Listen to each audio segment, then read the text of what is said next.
એલા રામ રામ ને સીતારામ ડાયરા ના માતાજી આવના આરાવાના કરે। હવે આપણે આવ્યા હતા બાપુના આશીર્વાદ લેવા માટે, તો આપણે બાપુના આશ્રમમાં પહોંચી ગયા છીએ।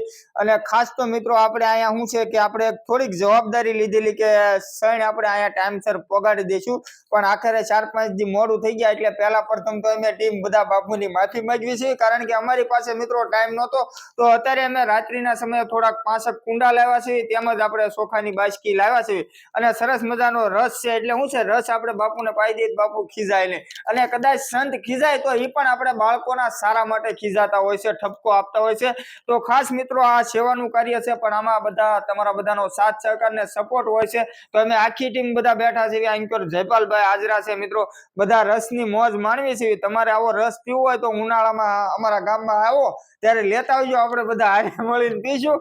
અને વધારેમાં વધારે અમારો વિડીયો આ શેર કરી અને જય બજરંગી ફેસબુક પેજમાં હોય છે સેવાના વિડીયો, તો ફોલો કરી દેજો। બાકી ડાયરા ને રામ રામ ને સીતારામ। યશ કાકા પોતે વિડીયો ઉતારી રહ્યા છે, એટલે વિડીયોમાં આવે કે ન આવે કાંઈ ખબર નથી, પણ કાલથી આપણે રેગ્યુલર સણ નાખવાનું કામ આશ્રમમાં ચાલુ થઈ જશે, અને પાછા આવનારા સમયમાં જ્યારે સણની જરૂર પડે ત્યારે અમે પાછા સણ અહીંયા મૂકી જઈશું એવો પ્રયત્ન કરીશું। તો બાકી ડાયરા ને રામ રામ ને સીતારામ। રસ હાથમાં છે, પાણી આવે છે, હવે બહુ લાંબો વિડીયો બનાવવો નથી, તો જય માતાજી બધાને।